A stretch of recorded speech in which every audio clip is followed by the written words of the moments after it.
Boa noite, meu povo. Acabaram os testes da Argentina. A Argentina jogou agora há pouco contra a Islândia, venceu por 3-0. E a Copa do Mundo começa daqui a menos de 48 horas e ainda tem seleção fazendo amistoso. Nessa quarta-feira ainda joga Portugal, ainda joga Inglaterra, porque são seleções que vão estrear depois na Copa do Mundo. O Brasil, por exemplo, estreia dia 13.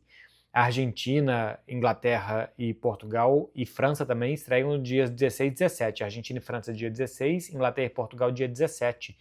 3 dias depois do Brasil, até por isso estão fazendo amistosos também 3 dias depois do que fez a seleção brasileira. Isso, no final das contas, todo mundo tem que acabar a Copa do Mundo no mesmo dia, né? A Copa do Mundo acaba 19 de julho. Então, pro Brasil, por exemplo, o caminho do Brasil até o título da Copa do Mundo, uma vez que ele aconteça, é de 13 de junho a 19 de julho. Tem aí 36 dias para a seleção brasileira. A Argentina tem 3 dias menos de descanso para fazer, Portugal vai ter 4 dias menos de descanso, Inglaterra 4 dias menos de descanso do que a seleção brasileira. No final das contas, não sei o tanto que interfere assim 3 dias a mais, 3 dias a menos para essas seleções, mas o certo é que vão ter sim um calendário um pouco mais apertado.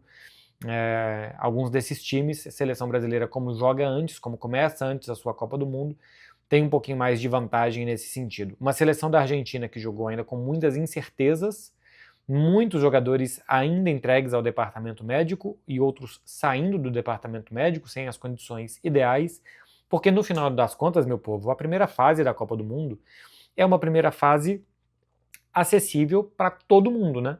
Hoje mais cedo eu fiz um vídeo falando sobre o Brasil, a recuperação do Neymar, se ele deve jogar ou não. Eu falei, pô, o Neymar tem que jogar no mata-mata para jogar contra Marrocos, Haiti, Escócia, o Brasil vai se classificar.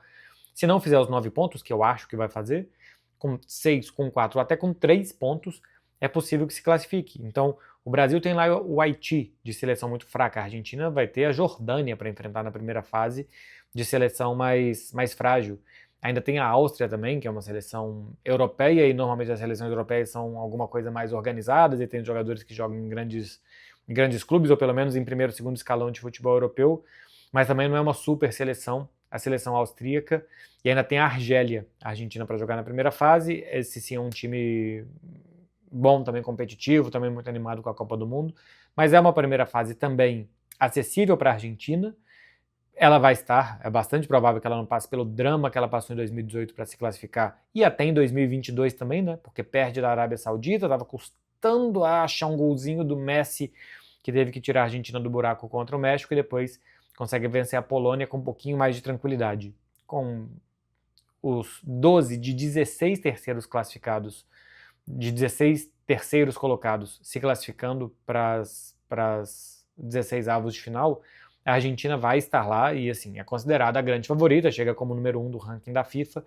Simplesmente quero dizer que o fato de ter muitos jogadores no departamento médico ou saindo do departamento médico agora não interfere muito no que será a Argentina, porque a Argentina precisará ser a Argentina, um grandíssimo time de futebol, a partir do final de junho e início de julho, quando ela pega o segundo colocado, se ela for primeira do seu grupo, do grupo da Espanha. O grupo que tem Espanha e Uruguai, nos 16 avos de final a Argentina já pode ter um adversário muito forte, e ali sim ela vai ter que jogar tudo que sabe. Dibu Martinez ainda está com uma proteção no dedo, ele está com o dedo quebrado da mão. Na sexta-feira ele deve tirar a proteção do dedo e aí deve começar a treinar um pouco mais forte. Molina e Montiel. O Montiel jogou o segundo tempo, o Molina ainda não. O Giai do Palmeiras, aliás, ele e o Flaco Lopes foram titulares. O Giai do Palmeiras começou jogando, vamos ver se vai continuar, porque o Balerdi foi cortado, o zagueiro Balerdi foi cortado e ainda vai fazer uma opção. No momento que eu estou gravando esse vídeo, o Scaloni ainda não convocou um outro jogador. Certo é que ele levou alguns jogadores fora da lista dos 26, porque se precisar cortar, já tem gente ali na dinâmica da seleção. Mas continuando a conta dos lesionados ou semi-lesionados da Argentina, voltou a jogar o Montiel, ainda não jogou o Molina. Cuti Romero, que já tinha jogado contra Honduras, também entrou no segundo tempo, também somou mais alguns minutinhos. Não jogou esse amistoso Tagliafico, jogou Medina na esquerda, depois jogou o Nico Gonçalves como lateral pela esquerda. O Leandro Paredes segue fora por conta de lesão, o Julián Álvares segue fora se recuperando de dores no tornozelo. Messi voltou a jogar, entrou aos 65, 70 de partida mais ou menos, depois da pausa para hidratação. Primeiro toque dele na bola, ele deu um passe para o Lautaro, sofreu pênalti, depois ele cobrou pênalti e ainda participou da jogada do terceiro gol da Argentina. Começou com um time reserva, o Scaloni, era um jogo para dar um pouco de rodagem para alguns jogadores e para recuperar outros, né? Recuperar Messi, recuperar Montiel, recuperar Nico Paz.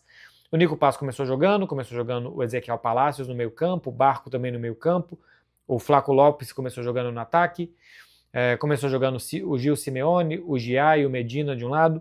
De titulares desse time que começaram jogando, o Otamendi na defesa e talvez o Gil Simeone na frente. De resto, o Rulli no gol, uma Argentina bem reserva no primeiro tempo. O primeiro gol da Argentina é um gol horroroso, um gol muito feio, um bate-rebate, parecia futebol de pátio de colégio.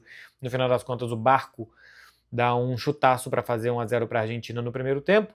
Aí no segundo tempo começa a entrar McAllister, Enzo Fernandes, Lautaro, Rodrigo De Paul, Montiel, e aí a Argentina começa a ficar um time bem mais reconhecível, e aí começa a criar muitas e muitas chances. Teve bola na trave do McAllister, uma boa jogada do De Paul, teve bola na trave do Lautaro, depois entra o Messi com o jogo ainda em 1-0 e faz o segundo gol numa jogada que ele construiu o pênalti e depois ele mesmo bate, e depois o 3-0 vem numa boa jogada do Messi com o De Paul, que o Thiago Almada termina finalizando. A Argentina que terminou o jogo é bem mais perto da titular, né? Com o Montiel de um lado, na defesa estavam Medina e o Cuti Romero. O Lisandro Martinez tinha começado jogando do lado do Otamendi, acho que vai ser o Romero e mais um desses dois, provavelmente o Otamendi. E aí estava jogando no final do jogo o Nico Gonçalves como lateral esquerdo, acho que vai ser o Tagliafico. O Nico Gonçalves acho que é muito mais um lateral de ocasião, né? Vai que precisa atacar o adversário, você tem ali um ponta que pode ser lateral, algo mais de ocasião. 4 meio-campistas, McAllister mais como 5, Enzo Fernandes e Rodrigo De Paul, com ainda o Thiago Almada. 4 meio-campistas de muito toque de bola, de muita bola no pé, Messi e Lautaro na frente. A Argentina, com esses 4 meio-campistas, esses 2 atacantes, de todos eles de muita bola no pé, todos eles de muita movimentação, não tem pontas, não abre tanto campo, quem faz isso mais são os laterais, e Nico Gonçalves, por exemplo, pelo lado esquerdo, é uma muito boa alternativa para se fazer isso, mas tem muito controle de jogo. O que a gente viu foi uma Argentina que contra a Islândia, que é 74 no ranking da FIFA, teve posse de bola sempre acima dos 60%, em alguns momentos perto de 70%, mas sempre acima de 60% a posse de bola da Argentina. Jogo muito perto, muito do famoso toque-me-voe da Argentina, algumas muito boas jogadas construídas assim, inclusive o terceiro gol é um belíssimo gol de toque da Argentina, sem deixar o adversário ver a bola. E eu acho que isso é alguma coisa que a gente pode levar em consideração para a Copa, tá? Tá muito calor aqui nos Estados Unidos, são 8 jogos, como eu disse, em 36 dias para alguns, em 33 dias para outros, então a gente vai ter uma Copa do Mundo de muito desgaste para muitas seleções. E uma seleção que conseguir controlar mais o jogo, jogar mais juntinha, que não tenha que fazer deslocamentos desnecessários, que não tenha que correr muito para frente e para trás, que não faça um jogo muito intenso, esse tipo de seleção pode se dar bem.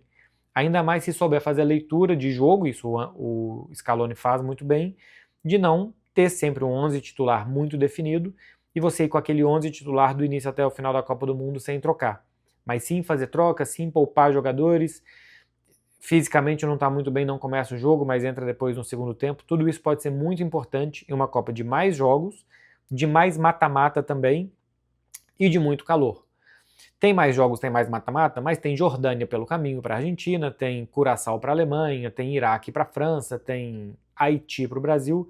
Também tem na primeira fase jogos que as seleções podem poupar bastante jogadores e ainda com essa possibilidade, né, de você se classificar com muitos menos pontos do que nas últimas Copas do Mundo, porque passam os terceiros colocados quase todos, passam 12 de 16 terceiros colocados. Então a Argentina, que como eu já disse, eu não mudo o que eu falei, eu tenho a sensação de que a Argentina vai ter dificuldade na Copa do Mundo. Pela forma de alguns jogadores, pela temporada que fez o McAllister no Liverpool, pela temporada que fez o Otamendi no Benfica, especialmente em grandes jogos, quando a gente jogou contra o Real Madrid, em campo aberto, tanto que ele sofreu. Pela idade mais avançada do Messi, o Messi não vai tirar coelhos da cartola a todo momento, como ele tirou a vida inteira dele, ele vai fazer 39 anos na Copa do Mundo, e o normal é que o Messi não consiga resolver tantos jogos como ele já resolveu. Então eu acho que a Argentina é menos favorita do que ela aparenta. É a número 1 do ranking da FIFA e para muitos é considerada a principal favorita. Eu acho que no 16avos de final ela já pode ter um confronto de vai ou racha, né? Contra o Uruguai ou contra a Espanha, que é o que se